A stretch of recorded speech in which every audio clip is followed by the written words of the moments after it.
I have been a taker. I have been a taker. I hope that as I live out the rest of my life, that I'm a giver. But up to this point, I can't help but to be a taker because like I said, I call it God's will. I've been so incredibly fortunate to be surrounded, and it's like every time I turn around, again, you and I have had this conversation. Dre, you are never going to tell me anything that I say, no, Dre, that's absolutely wrong, because I learn from everybody. I absolutely learn from everybody. Just yesterday, were we not talking about an exercise where I'm like, holy crap, you made that better?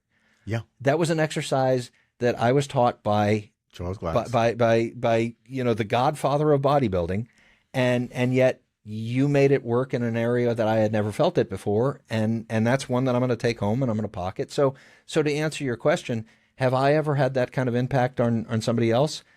Boy, not that I can think of. I hope that I do at some point, but at this point, it's like, wow, What about you, Paul? I don't walk under ladders or anything like that because. So I think, David, you probably have. You just haven't seen it. One moment stands out for me. It was summer of '89. That was a good year. And I was sitting at home, and you were listening to a Bryan Adams song. I was. Anyway, I come home, and my mom comes home early from work. She worked the evening shift at the hospital, and she's like, "You got to get your friend to leave." And she tells me that my sister, who was 15 at the time, was pregnant. And she also tells me that my sister had called her and told her she didn't want to see me because she was worried about what I would have to say. And my sister's room was in the basement of our house, and I went downstairs and I just sat on the floor and I told her I was there. And I waited there. I don't remember if it was 10 minutes or 2 hours. It wasn't 2 hours, but when she came out, I just held her and told her that I loved her. And my sister's been my best friend since then. So that was a long time ago. Her son actually lives in LA, and I think he won an Emmy recently, and I've met him. She gave him up for adoption. But, when you start to learn the power of those single actions and those choices that you make, you don't really have to do anything profound. You just have to be there and be open.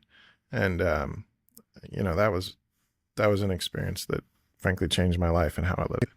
So. Speechless.